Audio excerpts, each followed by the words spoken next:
যে ছেলেটি অপূর্ব পাল নামক যে ছেলেটা নর্থ সাউথ ইউনিভার্সিটির যে ছেলেটা কোরআন অবমাননা করলো, কোরআনের উপর লাথি দিল, শুধু তাই নয়, সাতক্ষীরায় একটা ছেলে এমন করেছে, আবার কোন জায়গায় নবীর শানে বেয়াদবি করেছে। এই এক সপ্তাহের ঘটনা।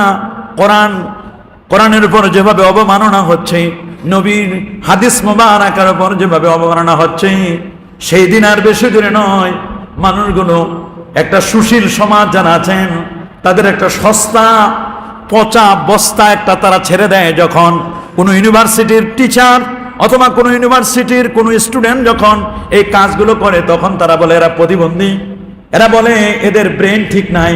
আমরা বলতে চাই এদের ব্রেন ঠিক নাই।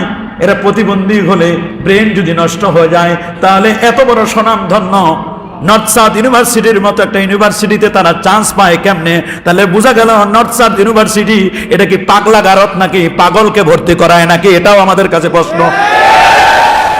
কথা বলুন। তাহলে সব পাগল কি সেখানে যায়? বুঝতে হবে ডাল মে কুচ কালা হায়, এখানে কথা রয়েছে। তারা এটা একটা সস্তা একটা শব্দ বের করে দেয়, বলে ছেলেটার ব্রেন নষ্ট, ছেলেটার ব্রেন নষ্ট। মহাভারত সম্পর্কে বাজে মন্তব্য করলো না, ওল্ড টেস্টামেন্ট সম্পর্কে বাজে মন্তব্য করলো না, ইউনিভার্সিটি সম্পর্কে বাজে মন্তব্য করলো না। ছেলেটার যদি ব্রেনে নষ্ট হয়, সে কোরআন মাজিদ সম্পর্কে কেন বাজে মন্তব্য করলো? এটাই হলো জাতির জানার বিষয়।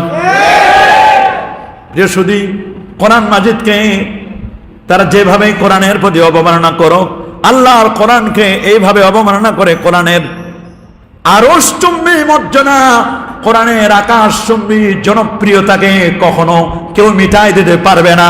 পারবে নাকি? কোরআনের জনপ্রিয়তা, কোরআন গোটা পৃথিবীর মানুষগুলো কোরআন পড়ার জন্য পাগল পানা, কোরআন জানতে চায়, কোরআন মাজিদ বুঝতে চায়, কোরআন থেকে তারা শিক্ষা নিতে চায়। আল্লাহু আকবার। রব্বুল আলামিন চ্যালেঞ্জ করে জানান দিলেন সূরাতুস সাফের মধ্যে আল্লাহ বলছেন, ইউরিদুনা লিয়ুতফিউ নূরাল্লাহি বিআফওয়াহিহিম ওয়াল্লাহু মুতিম্মু নূরিহি ওয়ালাউ কারিহাল কাফিরুন। তারা চায় মুখের ফুৎকার দিয়ে আল্লাহর কোরআনটাকে নির্বাপিত করে দিবে, নিভিয়ে দিবে। আল্লাহু মুতিম্মু নূরিহি, আল্লাহ তার নূরকে প্রজ্বলিত করবেনই করবেন, যদিও কাফিররা এটাকে অপছন্দ করে। হুয়াল্লাযী আরসালা রাসূলাহু বিল হুদা ওয়া দীনিল হক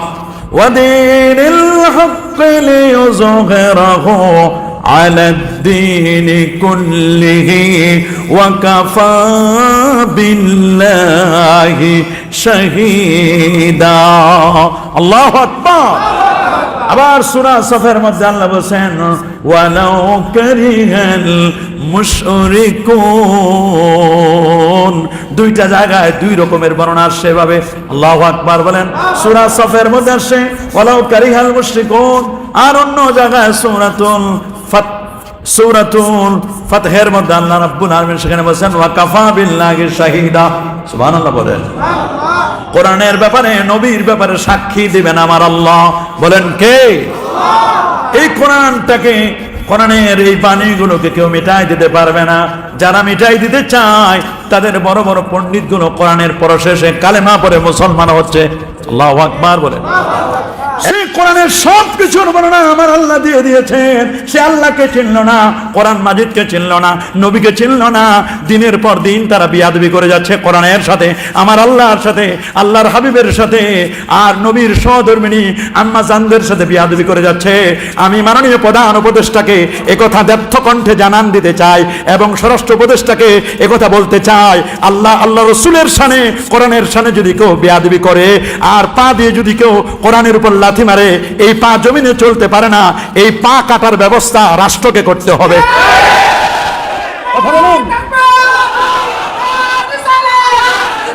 রাষ্ট্র যদি করতে ব্যর্থ হয়ে যায়, রাষ্ট্র যদি করতে ব্যর্থ হয়ে যায়, এ কথার কথা বলার সুযোগ নাই। রাষ্ট্র যদি করতে ব্যর্থ হয়ে যায়, জনগণ যদি কখনো আইন যদি হাতে তুলে নেয়, তখন কিন্তু বুঝবেন কত ধানে কত চাল। আমরা চাই না, আমরা রাষ্ট্রের শৃঙ্খলা চাই। আমরা চাই কেউ যদি কোরআন সুন্নাহর বিরুদ্ধে কোনো কিছু বলে, আল্লাহর হাবিবের সামনে যদি কেউ গোস্তাখি করে, আমরা বলবো বাংলার জমিনে ব্লাসফেমি আইন করে ওই রাসেল চত্বরে, ওই সংসদ ভবনের সামনে অথবা জাতীয় মসজিদের সামনে কোরআন সুন্নাহ নবীর ব্যাপারে যদি কেউ বাজে মন্তব্য করে, কোরআনের ব্যাপারে বাজে মন্তব্য করে, ওরা এই জমিনে থাকার অধিকার তাদের নাই। এই জমিনে থাকার অধিকার তাদের নাই। জনগণকে যেন আইন যেন হাতে তুলে নেওয়ার না লাগে। কথা বলেন। দিন শেষে কেউ পার পাবে না, দিন শেষে কেউ পার পাবে না। কুল্লুকুম রাইন ওয়া কুল্লুকুম মাসউলুন, কুল্লুকুম মাসউলুন আন রাইয়াতি। প্রত্যেকেই প্রত্যেকের ব্যাপারে দায়িত্বশীল। যার যার দায়িত্ব সম্পর্কে আল্লাহর কাছে জবাবদিহি করতে হবে। কেউ আমরা তুলসী পাতার ধোঁয়া নই। মনে রাখবেন, মনে রাখবেন, দিন শেষে সবাইকে আল্লাহর সাথে দেখা করতে হবে।